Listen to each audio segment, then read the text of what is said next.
The following is a Comfortably Zoned Radio Network production. My baby dolls, we are back again, another episode of Genesis. As always, I'm your host, Ian Kahanowitz, and what can I tell you? The World Series has started. Boston has a 1-0 lead. They got the Clayton Kershaw and the Los Angeles Dodgers last night. And if you're watching, if you're a Red Sox or Dodger fan, congratulations. I just live up in Red Sox Nation in Massachusetts. I'm a diehard Yankees fan, as most of you know, but, hey, the Dodgers were from Brooklyn originally, right? So, I'm from Brooklyn, New York, living in Red Sox Nation, two don't mix. So the Dodgers are up here. I'm rooting for blue. Of course, my kids and my wife and everyone else around me are rooting for the Red Sox, so I'm an outcast. But then again, I'm always an outcast. That's why I went to 32 years of school, left Brooklyn, was the renegade, and now I'm here for you. Anyway, today we have a great show. We're bringing in children's book author Robbtn Miller. We're going to talk about her book, Breaking the Barriers, about girls, really about her story back in 1975 and how she wanted to play Little League with the boys. And we're going to talk about Title IX. We're going to talk about Robin's travels in the Little Leagues. And we're going to talk about her passion, her love for baseball. And the good thing about Robin is she's a fellow New Yorker, She resides right there in Queens. Just take the Bell Parkway out there. So it's going to be a fun show for me. I know it's going to be great for Robin. This is a great book. If you have little girls, little boys, even if you have teenagers, go out and get the book, all right? We'll do a little, pushing for the book at the end of the show so that you can get where to get it. And normally Amazon, you can get it. But it's very important. It's not a hard read. It's very enjoyable, and it really sets the stage for what's going on today. Probably a little worse 40 years ago, but nonetheless, it's very important. Again, you are listening to the Comfortably Zoned Radio Network with Ralph Tycho, the Zigzag Man, and we got so many quality, great programs educating you folks on sports every day. Peter Golenbach, Golenbach University. We got Nancy Finley, the niece of Charlie O, who, with those swinging A's, won 3 World Series from 1972 to 1974. She's doing Oakland A's baseball. Hey, we got Bill Kashadis. Love Bill. He was on my show a few times. Now we got his own show, All the Big Shots.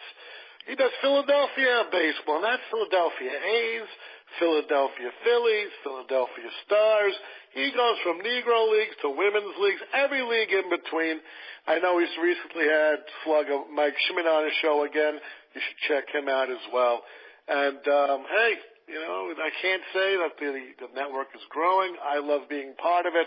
I'm honored and I'm blessed to be here. I'm blessed to be here every day when I talk to my guests. And they're blessed, I'm blessed to have them. Anyway, who's Robbtn Miller? Robbtn Miller.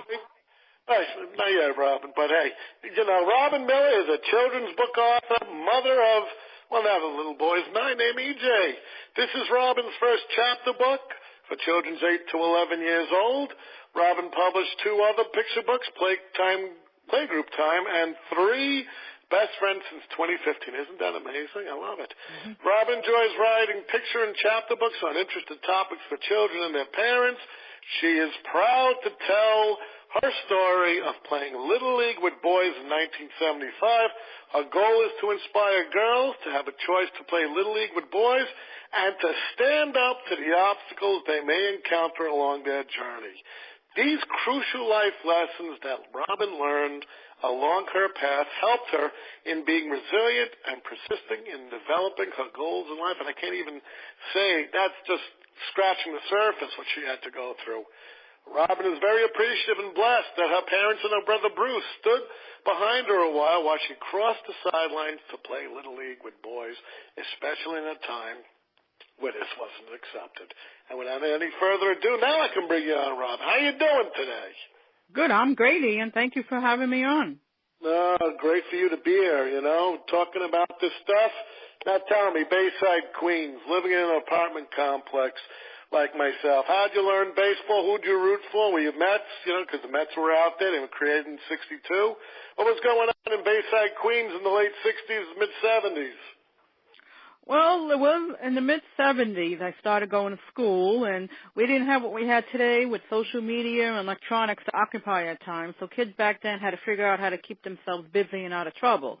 So we engaged in physical sports.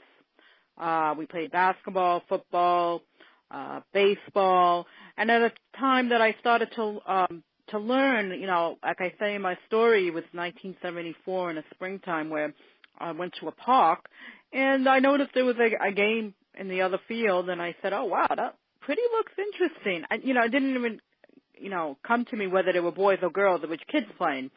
And I noticed how much fun it was, and I said, wow, I can do this. So I asked my dad, I said, can you teach me how to play? And I was 9 years old at the time. And by then, we didn't have a baseball bat with us. We took a track piece. We used to have a track set, and this track piece was a vertical piece that had teeth in it. It was a blue color thing, and we had a tennis ball. So my father would teach me how to swing with this track piece, and he was throwing balls to me and my brother too to figure out how to hit correctly and how to field. So that's how I got started in liking playing baseball. Let me ask you this question. Again, at the time that you were growing up, you were about 9 years old in 1965. 75. Let me ask 74. you this question. Yeah, 74. So let me ask you this question. You were watching TV one day, and you saw on the news that a little girl from New Jersey is suing, and you went wild. Why such the excitement? Why the excitement to play with boys in Little League? Well, because she was suing them. Her name was Marie Pepe, and she was from, I think it was Hoboken, New Jersey. She was suing them because she wanted to play, and they told her she couldn't. So she couldn't play on the team, and she sued. She had one of our national organizations for women help her in her lawsuit to set the stage to test to see whether girls can and should play with baseball. The feeling and way of thinking back then was that girls would get hurt if they played baseball with boys. And there was no softball back then or any really alternatives for girls to play any sports at the time. It was mostly boys. So I was excited that she took the leadership. Obviously, her parents took the leadership, and she followed to get this thing to the forefront and on the front page of newspapers and the news back then. By then, you only had 5 stations. And Right. I was excited because I learned, as I got good at baseball, that I couldn't play with boys. And I'm like, why? And they said, well, it's a law. You can't. I'm like, why can't I? I mean, what's the difference? Like, at the end of the day, if I'm good, just as good as them, why not? I was taken aback that I wouldn't be able to play. And I'm not allowed to play as well. That's right. Now let me ask you this question. You grew up being Jewish like me. I ended up converting in 2000, but that's another story, And you got your grandfather here. You got your grandparents. I can just imagine my grandmother, telling me, oh, Tatala, why do you want to play baseball? Such a dangerous sport. Well, you're a girl, What's going on? What's going on there? Oh, I remember that with my grandfather. I mean, my grandparents, they were from the greatest generation. And, girls were girls, women were women, men were men, boys were boys. You did what you were told to do, and you stayed in your league. You stayed in the girls' way of life, and the boys' way of life, and the men's way of life, and the women's way of life. I remember my grandpa saying, why do you want to play? Why don't you need to play with dolls, and, you can get hurt. And I remember my mother sticking up for me, saying, no, she's going to play. She can play. And then my father also got on the bandwagon, too. So he shut up after a while. Yeah. But you know what's the most eye-popping thing of this whole thing? Your brother Bruce, he had no qualms about you playing, and he knew you would be chastised as a girl, but yet he defended you to the T. Yeah, he went along with it, and he never had an issue with it. And he was younger than me, so why not? And also, he had a playmate. We're a brother and a sister. Well, and I think that's, my sister tried to play with me baseball, but, she was just 4 years younger and very small. You see, today I'm 6'2.5", 250, and she's 5'1" and weighs 100 pounds. So you could just imagine. You could just imagine the difference growing up of the difference. But let me ask you this question here. Tell me what happened Well, I'll tell you what happened, and then I want you to tell me about Title IX, because I always ask people about Title IX. Everyone has a different take on it. We know it went through the courts. We know that the little girl won, Pepe won, but we also know that President Gerald Ford signed the legislation allowing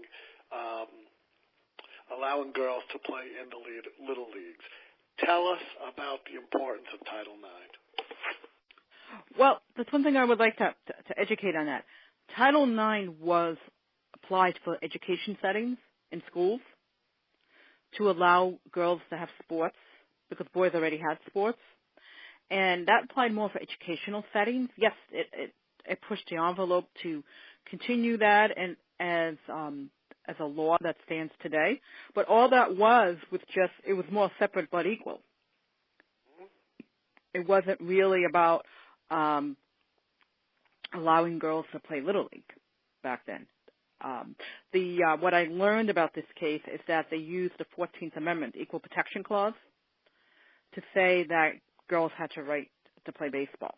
But Title IX did come in that for the more schools, public education systems, colleges for Title IX. That's why you have Title IX compliance officers to make sure women have sports that are just as equal equivalent to the men and boys. And so I tell people that. And there is a distinction between Title IX and the legislation that President Ford signed. And right, and that was over Christmas. So again, we're talking about Christmas 74, New Year's 1975, correct?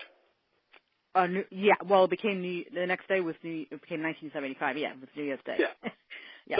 So we're talking about that. So let's go a few months in advance. Nice warm day in 1975. Time for recess. You want to play baseball, and here we go. Title IX's passed, legislation signed by, and here we are in a school setting, and equal protection, and you got the president signing legislation, and here comes Mr. Mungo. And who's this Mr. Mungo, and what was he trying to do? He was a science teacher, big guy. He was like 6'4". I mean, he was overpowering, big guy. And he just told me that I couldn't play baseball with the boys. He goes, go jump rope. We were playing with a plastic bat and a tennis ball. And I remember how he turned me away and how upset I was because I'm like, well, a few days ago I played. Well, there was a different teacher then, with the female teacher. He goes, you can't play. So I got really upset. But remember, back then, kids respected their authority figures. You didn't give any lip. Really? I gave my teachers lip. I was suspended many times, and yet I was one of the tops of my class. God, I'm sorry to interrupt you. Yeah, but no, we just didn't do that. And I remember I was crying, really upset and angry. But I remember seeing behind me a group of girls like getting together, jumping around, saying, "We want to play baseball. We have a right to play baseball." And I can never forget looking back over my shoulder and seeing that. I said, "Wow, that's really powerful." Wow. And I remember I went home and I told my mother, and my mother wanted to make a big deal about it. And I said, "Oh, no, don't do that." And then guess what? Next day I see you in the principal's office. That's right. You walked away and you knew. But and then Mr. Mungo, I love this, Mr. Mungo apologized to you, didn't he? Well, he wasn't. Well, he apologized in a way. When he saw me, he looked down. Yeah, that's right. But you know what I like? You know what I like about Mr. Mungo? He's one of these guys, that he's a character for like sexual discrimination. Today he would just be like, ripped across the stories. But listen to this. I don't care what the law is. I'm quoting from your book. I make the rules. That's it. End of story. No girls. Get out of here, little girl. Mm-hmm. And yet you walked away. You told your mother, and you still fought for it. Now, what did your classmates think about that? They thought it was cool. They said it was cool. And again, we're dealing in a time that, again, this is not the ordinary. But anyway, we got past Mr. Mungo. Now it's time to sign up. What's going on with signing up for Little League? Well, we went to a high school, and they had, hardwood floors, and, there were, I was they were fielding balls to me, and, I missed a few, but, I went up and I fielded the best where I can. I mean, yes, people looked at me and stared at me, but I did the best I can. I was fully aware that people were looking at me. But I did the best I can. In your book, you mentioned the butterflies. Was the butterflies from nerves or excitement that you're getting this chance to play? It was both. It was both. I have to say it was both. Yes, I was nervous because, like I said, I knew people were looking at me, probably gossiping behind my back, saying, why is that girl there? And then on the other hand, excitement of saying, oh, wow, this is pretty cool. Now I have a legal right to do this. That's right. Now, let me ask you this. When you were in practice, they put you in the infield, right? Where'd they put you? Second base, shortstop? No, and they just put you in the middle of the gym and they hit some balls to you. And then you had to throw it to the first base. Now, let me ask you this. How did that experience go? This is your first shot. You're in front of all these folks, well, the boys at least. And now, what are you? They're doing tennis balls, right? Or they're doing regular baseball? No, they're doing hardballs. They were doing hardballs. And what was going on here? Well, I said, I got to do this. I have to focus, and just do it. Yes, I was in the spotlight, and I'm aware that people were looking. I know eyes were on me. I just did it. I put the field to the side. I said, I got to do this. I said, if I don't do it, I'll never do it. I just said, I got to keep going. Never give up. Let me ask you something. Out of everyone who was, signed up and all that, did they all make different teams and all that? Everyone, no matter how good you were or what was going on, Yeah. Was everyone who signed up assigned a team, or there were those who were turned away? No, nobody was turned away. They had 8 teams. I was in the You were minor the only league. My girl. brother was.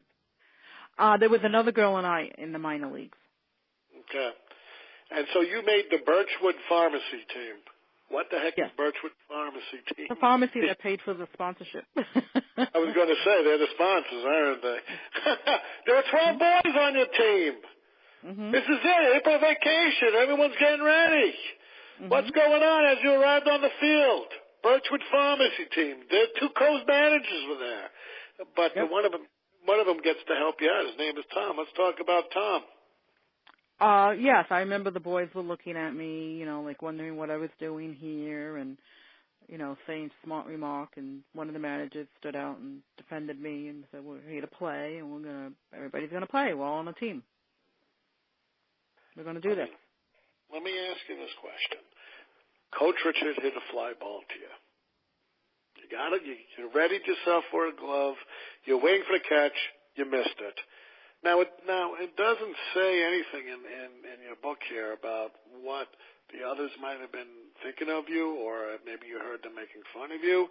But when you threw it back, they at least picked you up by saying nice throw, and of course you replied thank you. But they were laughing at you, the boys, as I see on the next page, for missing the ball. But what did Coach Tom do now? Told them to cut it out. And that's important. It's very important because there were very few like Coach Tom back then. Mm-hmm. Right. And if you read Isla Border's book, she was on my show, and if you talk to the girls, even in this day and age, you still hear the sentiment. She's a girl. She can't play. Everybody's like, it's like you're like some foreign object besides the ball on a ball field. Now, after that embarrassment, you had to go to batting practice. So you switched. You went into the cages or whatever you did. Tell me about your first experiences at the bat. Well, like I said, I was nervous, and I missed some, but I remember hitting some ground balls. I wish I would hit them out. But like I said, being on the team, I was aware the boys would think, oh, she can't hit, she stinks, But they threw it correctly, and none of them hit me. But I did miss a few, and then I hit some grounders, and that was it. I wish I would have hit them out of the field, into left field, center field, right field. But, I did what I could that day because I was aware that I was under the gun. I was in the spotlight. Now, after practice, as you're walking back to the car with your dad, one of your teammates' father was nice enough to show you a better way to swing. Let's talk about that. Oh yes, I remember he came over to me and he was telling me how to hold the bat and how to hold it upright and how to swing, and I thanked him for that. And I remember how grateful I was. Let me ask you this: how much did that guy help you in your swing when it came time to really, in the games and stuff like that? A lot. It made me swing better, swing level, hitting the ball. Really getting into the ball, how to really swing level. Really the goal is to swing level, not under or over. Well, that's what they teach you. You got to swing level. However, if you read Ted Williams' book on the science of hitting, he goes into a little bit more advanced techniques. I don't hold a bush, swinging low in the plate. So again, things have changed since that time. But I'm glad that when you're using an aluminum bat, besides now using a wooden bat, but like today, they always have a parade before the season comes. Tell me about that parade. As you move through, you were nervous. What did you hear the crowd saying about you? Oh, well, I wasn't met with love, I could tell you that much. It was more or less being thrown into the lion's den, boos and jeers, and because remember, this is the first year girls were allowed to play. So I'm like, okay, I'll just keep going, keep going, don't react, because back then you kept your feelings to yourself. You had to be resilient.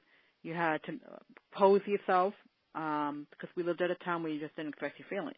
It was considered weakness. So I just strutted my stuff, and I said, I got to do this, and I'm going to rise above it because, it may happen again, and I got to just compose myself and just show that I can play. That's all that matters. Now let me ask you, the commissioner over there, he asked you and the other girl to line up on the pitcher's mound to be recognized and to catch the ceremonial baseballs from their offices. Tell me what happened next. Well, it was another girl in a minor and two other girls from the Texan League.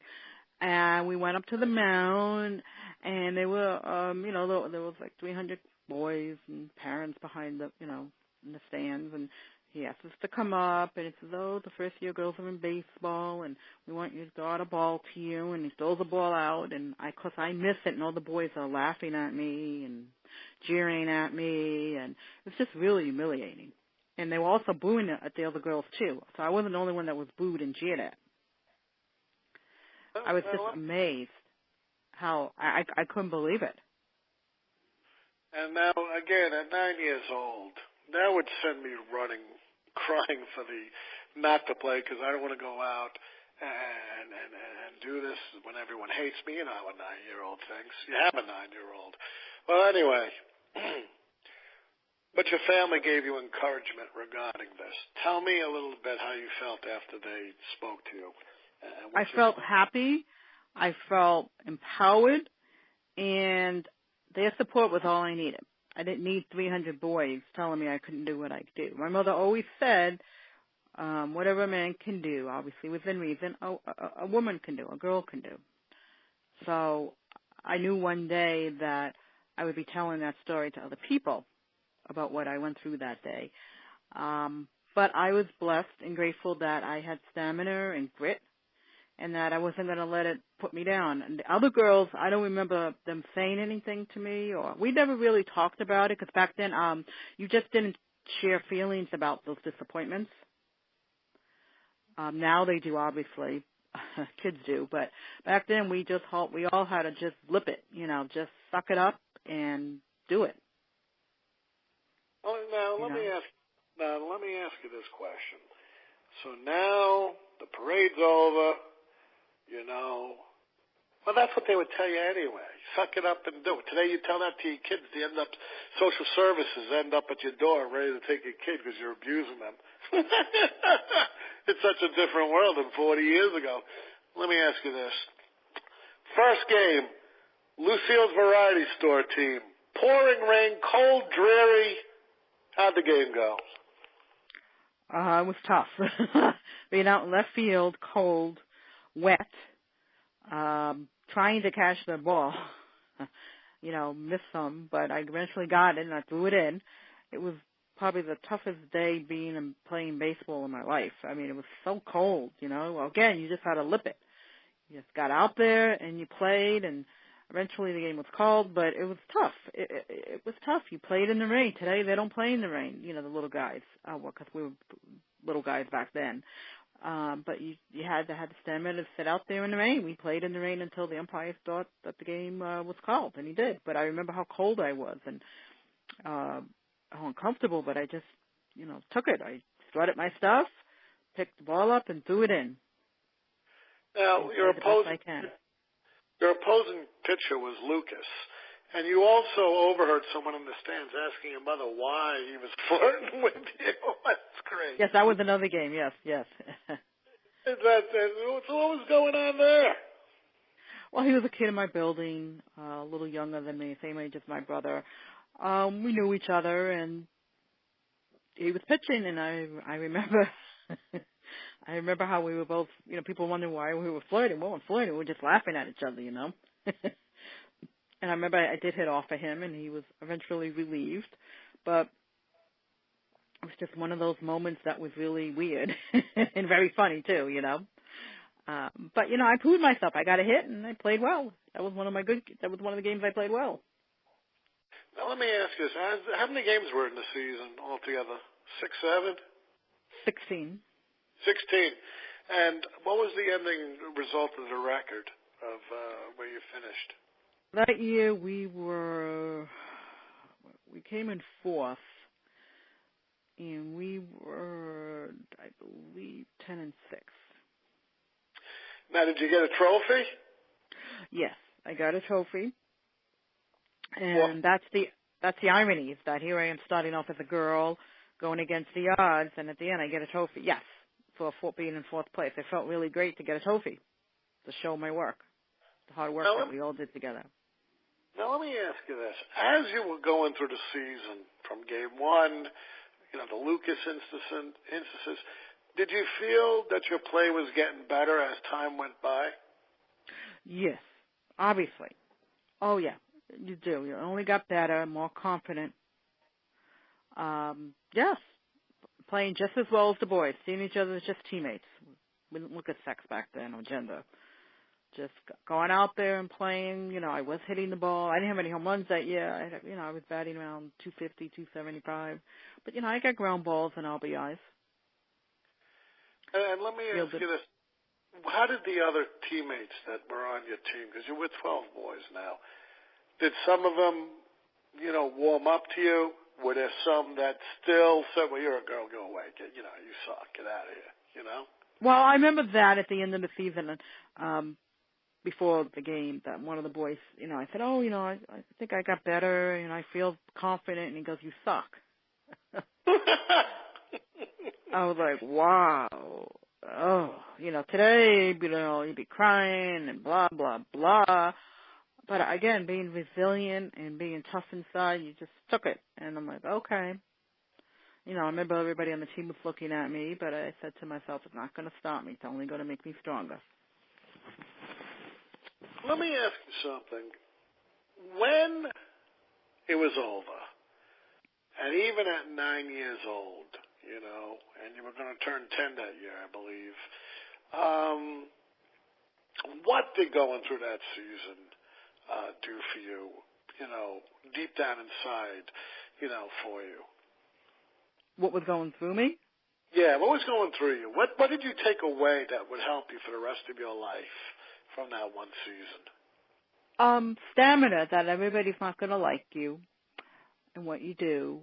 You have to learn to, if you fall down, you get up. People make fun of you, you just look the other way, do what you got to do, and move on. To not take it personal, because I knew, I had an insight back then that this was not only this wasn't the last time that I would have to achieve a goal that would be difficult or have obstacles in the way. I took it as an opportunity to learn how persistence and confidence and getting support around you It's important in achieving your goals in life because as you become an adult, you realize things are not always easy as they are. But, of course, who wants to go through adulthood having just easy opportunities go by without obstacles? Because the only way for you to grow in life is to have obstacles, transform and move on and become stronger inside. And the thing is, you ended up moving to Long Island. You ended up you played both baseball, later on softball. But here's something interesting. They still, again, with this whole gender thing, because, again, we're basing this on gender equality. And now, you're like any city girl I remember. You had the sweat jacket and jeans and all this. But they said, hey, out on the island. That's very unfeminine. How'd you feel then? I didn't agree with them. I said, I'm sorry, I don't agree with you. I know who I am. Now, let me ask you something. Did going through that embarrassment and that, the heckles through it actually help you through middle school and trying to, develop into your own, person regardless of what other people had to say? Because that's very important. Yeah. Yes, it did help me because yes, it wasn't easy through middle school and high school, I'll be honest. But I had a goal back then. When I stopped playing softball, like I said, I was persuaded heavily to play softball. Yes, it was the senior league, and it was 60 feet, 90 feet around. And I was new in this town, and I guess I wanted to fit in. When I look back, now I wouldn't have done it. It's not fitting in; it's belonging. I would have just done it anyway. All girls who still play after 12, the senior leagues with boys. I think that, it made me stronger in life and made me more determined to get my goals in life. And you are very passionate about baseball.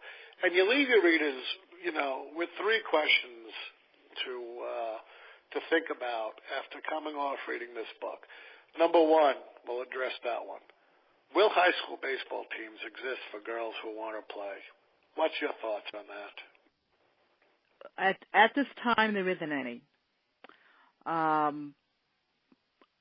Maybe in my lifetime it will happen because then if they use Title IX to push the issue, not just separate but equal, but push it to make it equal to boys, I think it will. Eventually it will happen. There are more girls playing on boys' baseball team in high school. That I see. Not as many, but it will get better over time. The second one is another good question to ponder. I'll give you my answer after I read the question. Will Major League Baseball allow a qualified and talented woman to play baseball with the men? Possibly is my answer, and I'll tell you why. Baseball, out of all the sports is has been the most discriminated, sexist sport in the history of all kinds of sports. Going back to the 1880s, you had collusion for 60-something years to keep African Americans out and minorities. Yeah. Women weren't even allowed in the clubhouse until the 1970s, until women reporters would get there. Right. Will they allow women to play? Possibly. Isla Borders made it to the minors. I do believe that someone will break that barrier. I don't know when. I doubt it'll be in my lifetime, but I want to hear your thoughts on that. I think I've heard there are some good women playing in minor leagues. If it went to the Supreme Court now,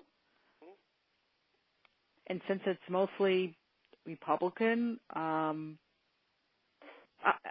they may or may not. But if they use the 14th Amendment, the Equal Rights Clause, it may. But again, eventually it's going to go to the Supreme Court. And I just can't imagine why they wouldn't rule in favor because you have the 14th Amendment Equal Rights Clause. The only time, and again, they built in the 4th Amendment, due process rights, so they combined it. 14th Amendment, equal rights, 4th Amendment, due process. They combine it when they do a strict scrutiny analysis of these things, the Supreme Court. I also also followed the court. And, of course, I almost had a case that went to the court as an attorney, but I will tell you this, okay? There is an exception to equal protection and due process here. And, again, you can classify women as a protected class, which I don't think little girls and women are in federal. I know in Massachusetts they have a statute that makes women over 40 a protected class, so you have more of a chance to do that. Now, be that as it may, the only way that girls would not be allowed to play baseball is if it affects the health, welfare, and safety of the individual playing the game or anyone in the stands. And giving that a girl or a woman be playing baseball, a pitcher can always try to hit her in the head. Well, she's not being safe. She could be attempted rape. You know how they joke around in the rooms. I love border sore and all. If you read her books, not only that, people in the stands would be fighting amongst each other because you get all these sexist guys and you get all the people who want girls to play, and these arguments don't end without fists being thrown. So I would argue that because of that, that's why it's possible, not probable. Right. Well, it depends. See what the future holds. And the last one is very interesting. Will a women's baseball league become an organized entity that is equal in pay, very important, and prestige as men's obtain in Major League Baseball? My answer will be no, but with an asterisk. Unless Major League Baseball owns the rights to this league. I don't think they'll ever get an equal pay because I don't think the sponsorship and the turnout will be the same. I think the 2018 World Cup showed that, but none of the networks televising the game, not enough sponsors for the game. However, YouTube TV was smart enough to televise every game, and I watched every game, no matter if it was the United States, or Canada, Venezuela, the Netherlands. I love baseball, and I made my sons watch it, and we watched it throughout. But my answer to that is no, not in my lifetime, not even in my kid's lifetime. What's your answer on that? I think anything is possible. And it may start with tournaments and clubs. Again, maybe not in my lifetime, but I think they have women's basketball leagues now. I see probably soccer coming and ice hockey. I think it's just a matter of time. I think the millennials have a different mindset, and they're more active, and they're more optimistic, and they're more likely to speak out more. So I wouldn't be surprised if that may happen. Not right now. Hey, you know what? From your mouth to God's ears, I sure hope so, because I'm always rooting for the ladies. And today, Robin, you've been such a wonderful guest. I hope you had a good time here. Thank you, and I can't wait to listen to it. Yeah, you know what? I'm like the Beatles and stuff like that, and any other major rock group. Once I record it, I don't even bother with it. I'm like Jerry Garcia of the Grateful Dead. Look, I already did the concert. You want to give the tape out for free to the deadheads over there in the crowd? Go ahead. And you've never even listened. I never ever listened to my broadcasting after I put up a show. I don't know why. Maybe I don't like the sound of my voice. I don't know. But I get people that email me and text me, and I get a lot of nice things said. But it was an honor to have you. We'll probably bring you back. We'll talk more about the game, what's going on with your life now, what are you planning for the future. But hold the line. This is how I end my show. Folks, again, 2 shows in a row. Baseball and women, they go together, like apple pie, like peanut butter and jelly, It's a mindset that, as we see, needs to go away because the passion, the love for the sport by women, little girls, whatever, they deserve to play. And they deserve to play without all the BS that's thrown at them, or to be made feel different, or to feel inadequate. I believe you read this children's book, Robin's book. And where can we find the Robin? Amazon.com. That's it. And give us the name, the title, and so they can go and look for it. Breaking Barriers, a girl's dream to play Little League with the boys. And as you just saw, you can tell Robin's passion. She did play. It helped her become a better person. And I just cannot say enough that I have guests like Robin on my show to discuss how it changed their lives. But go out, read the book. We'll get Robin back on the show. And in the immortal words, folks, as I always do at every show, in the immortal words of Edward R. Murrow, good night, folks. Good luck. We'll see you next time. And continue to watch World Series Baseball. Take care. The proceeding was a Comfortably Zoned Radio Network production. Thank you for listening.